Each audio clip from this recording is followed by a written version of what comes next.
Hello student, मैं doctor Bharat Kumar और आप लोग पढ़ रहे हैं ज्योग्राफी थॉट।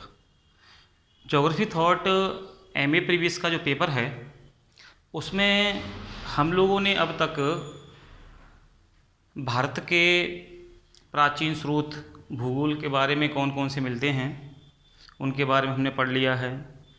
इसके बाद हमने यूनानी भूगोलवेत्ताओं को पढ़ लिया है। यूनान के बाद हम लोगों ने रोमन भूगोलवेत्ताओं को पढ़ लिया है और आज हम लोग पढ़ने वाले हैं डार्क एज। डार्क एज कहते हैं अंधकार युग को। तो पहले थोड़ा सा हम रिकॉल कर लेते हैं कि आप लोग जो भौगोलिक चिंतन का पेपर पढ़ रहे हैं, इस भौगोलिक चिंतन के पेपर में मैं आप लोगों को भारतीय जो विचारक रहे हैं जिनका भूगोल में योगदान मिलता है, उसमें आप लोगों ने आर्यभट्ट के बारे में पढ़ा। इसके अलावा मैंने आप लोगों को ब्रह्मा मिहिर के बारे में बता दिया है। इसी में भास्कराचार्य के बारे में आप लोग पढ़ चुके हैं। कौटिल्य के बारे में आप लोग पढ़ चुके हैं। इसी में कालिदास और चरक के बारे में आप लोग पढ़ चुके हैं कि इनका भूगोल में क्या योगदान रहा है।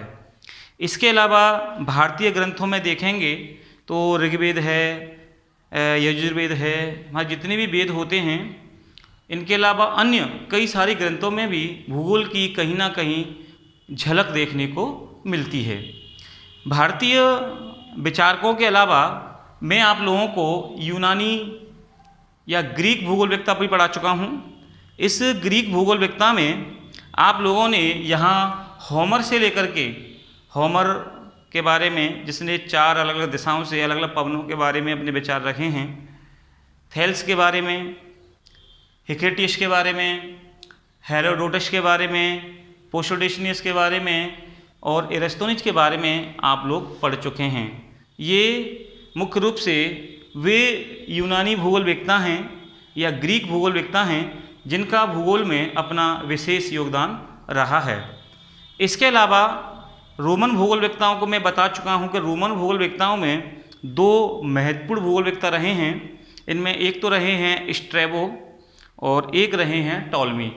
तो स्ट्रैबो के बारे में आप लोग पढ़ चुके हैं और टॉलमी के बारे में भी मैं आपको कल पढ़ा चुका हूँ। टॉलमी अल्माजेस्ट जिसकी पुस्तक थी और बड़े पैमाने पर इन्होंने भूगोल में अपना योगदान दिया है। और जब टॉलमी का काल चल रहा था, उस काल को क्लाइमैक्स पॉइंट भी कहा जाता है, एक चरम सीमा कहा जाता है भूगोल की, क्योंकि उस समय भूगोल में एक नए नए अनुसंधान, नई नई खोज हो रही थी। लेकिन अचानक से टॉलमी के बाद में एक ऐसा युग प्रारंभ हो जाता है जिसमें भूगोल का विकास जहाँ था वहीं वहीं रुक जाता है। ऐसा क्यों हुआ? इसके पीछे मेन कारण है ईसाई धर्म का अधिक बाहुबल क्षेत्र में फैल जाना। तो जो डार्क एज है या अंधकार युग है, ये स्ट्रैबो और टॉलमी का जैसे ही काल समाप्त होता है और उसके बाद में अंधकार युग आ जाता है। तो जो डार्क एज है, अंधकार युग है, ये 3री शताब्दी से 12वीं सदी या 12वीं शताब्दी के मध्य तक माना जाता है। अब ये जो अंधकार युग है ये इसलिए प्रारंभ हो गया था क्योंकि जब टॉलमी का जो काल चल रहा था उस समय भूगोल में अनेक विकास होने लगा था, लेकिन अचानक से ईसाई धर्म का विस्तार होने लगा और ईसाई धर्म का विस्तार होने से जहाँ की तहीं साहित्य का विकास, विज्ञान का विकास और भूगोल का विकास, तीनों के तीनों विकास रुक गए। और पूरे के पूरे विश्व में जहाँ तक खोज की गई थी द्वीपों की या महाद्वीपों की, वहाँ पर बाइबल का विस्तार होने लगा। तो इसके बारे में हम थोड़ा सा समझ लेते हैं कि पहला इसमें है डार्क एज में कि ईसाई धर्म का प्रसार होने लगा था और भौगोलिक ज्ञान में कमी आने लगी थी। यानी ईसाई धर्म था, बाइबल के द्वारा ईसाई धर्म का विस्तार बढ़ रहा था और भूगोल के विकास की जो गति थी वो मंद हो गई। क्यों हो गई? क्योंकि लोग ईसाई धर्म को ज़्यादा बढ़ावा दे रहे थे और भूगोल के ज्ञान को कम बढ़ावा दे रहे थे। इसी में साहित्य, विज्ञान और भूगोल के विकास का रुक जाना भी एक बहुत बड़ी बात है। क्योंकि जब बाइबल का विस्तार हो रहा था उस समय या ईसाई धर्म का विस्तार हो रहा था तो लोगों का साहित्य की तरफ, विज्ञान की तरफ और भूगोल की तरफ कम ध्यान गया और बाइबल की तरफ लोगों का ध्यान ज़्यादा आकर्षित होने लगा था, क्योंकि बाइबल का विस्तार ही तीव्र गति से उस समय बढ़ रहा था। इसी में हम अगला पॉइंट देखेंगे तो पुरानी संकल्पनाओं को बढ़ावा दिया गया। पुरानी संकल्पना का मतलब ये होता है कि पुरानी जो मान्यताएं थी लोगों की या परंपरागत रूढ़ियाँ थीं, उनको बढ़ावा दिया जा रहा था बाइबल को जोड़ करके, जबकि वर्तमान की जो वैज्ञानिक पद्धतियाँ थीं या साहित्य काल की पद्धतियाँ थीं या भूगोल की पद्धति थीं, उसको छोड़ दिया गया और पुरानी संकल्पनाओं को अधिक बढ़ावा दिया गया। इसी में अगर आप आगे देखेंगे तो बाइबल के विचार दुनिया में छाने लगे थे। जैसा कि मैं आपको बता चुका हूँ कि बाइबल का विस्तार तीव्र गति से हो रहा था और जहाँ तक एशिया, यूरोप, अफ्रीका की जो देश थे तीनों के तीनों, इन देशों में तीनों के तीनों महाद्वीपों में बड़े विस्तार से ही बाइबल का विस्तार होने लगा था। इसी में आगे है, उस समय यरूशलेम के साथ स्वर्ग को दिखाया गया। यानी कि उस समय जो ईसाई धर्म था उसके द्वारा एक मानचित्र बनाया गया और मानचित्र में ये कहा गया कि पृथ्वी गोल नहीं है, पृथ्वी तस्तरीनुमा है। तो पृथ्वी को एक तस्तरीनुमा बता दिया गया बजाय पृथ्वी गोल होने के। और यरूशलेम जो इनकी पवित्र भूमि ईसाइयों की कही जाती है, उसको इस पृथ्वी के मध्य भाग में दिखाया गया। यहाँ पे मैं आपको नक्शा भी बताऊँगा कि कहाँ इसको दर्शाया गया था। इसी के साथ कह रहा है कि इस युग के मानचित्र T-in-O कहलाते थे।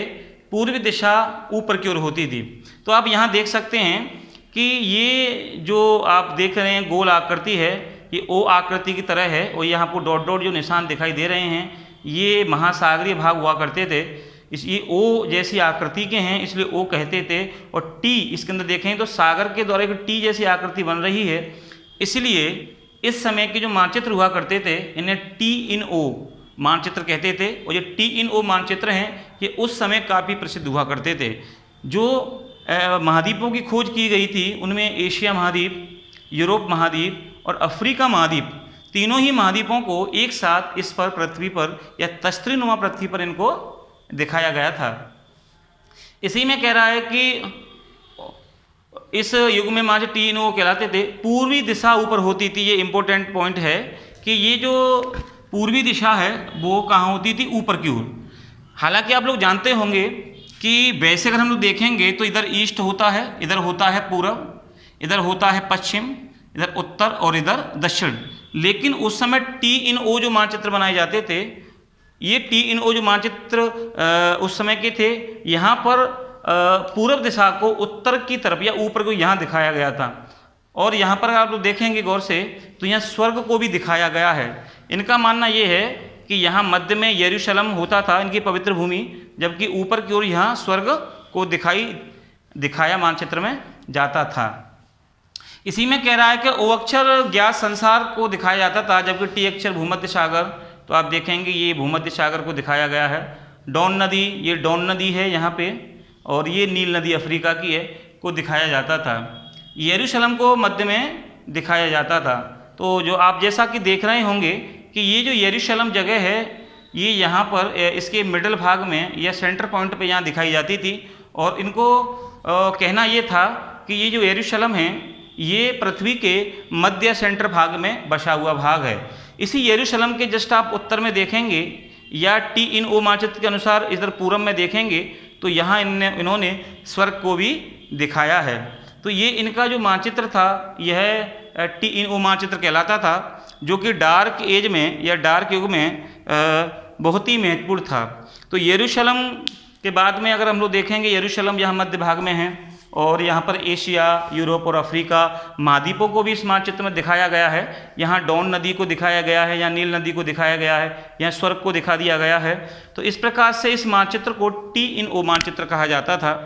तो ये है आप लोगों का डार्क एज या अंधकार युग का भाग। ये डार्क एज 3 से 12वीं सदी के बीच में माना जाता है और ऐसा माना जाता है कि इस पूरे काल में ये लगभग करीबन 10 सदी तक भूगोल का कोई भी विकास नहीं हुआ था, क्योंकि भूगोल के विकास रुक जाने से उस समय की गति भूगोल की अवरुद्ध हो गई थी।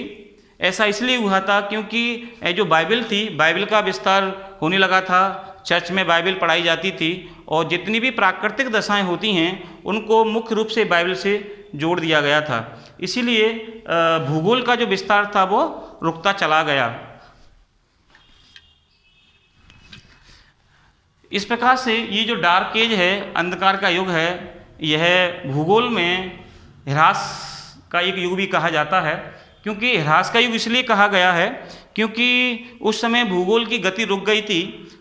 यदि जिस गति से ग्रीक भूगोलवेत्ताओं ने, भारतीय भूगोलवेत्ताओं ने और रोमन भूगोलवेत्ताओं ने भूगोल में अपना योगदान दिया है, वैसे ही अगर ये डार्क एज नहीं आता और उस समय जो 10 शताब्दी या 1000 के लगभग जो वर्ष निकल गए थे, उसमें यदि भूगोल का विकास होता तो आज वर्तमान समय में भूगोल एक तीव्र ऊंचाइयों पर होता। हालांकि जब ये काल गुजर गया 12वीं सदी के लगभग, तो उसके बाद में एक नया युग चालू होता है या एक नए भूगोलवेत्ताओं का विकास भी इसमें हम लोग पढ़ते हैं। उन्हें कहा जाता है अरब के भूगोलवेत्ता। तो जो अरब के भूगोलवेत्ता हैं उसमें कई सारे भूगोलवेत्ता रहे हैं, उनको हम लोग कल पढ़ेंगे। तो आज ये रहा आपका अंधकार युग या डार्क एज, जो कि काफ़ी इम्पोर्टेंट भी है और इसको हम लोग आसानी से याद भी कर सकते हैं। तो अब हम लोग कल पढ़ेंगे। Thank you.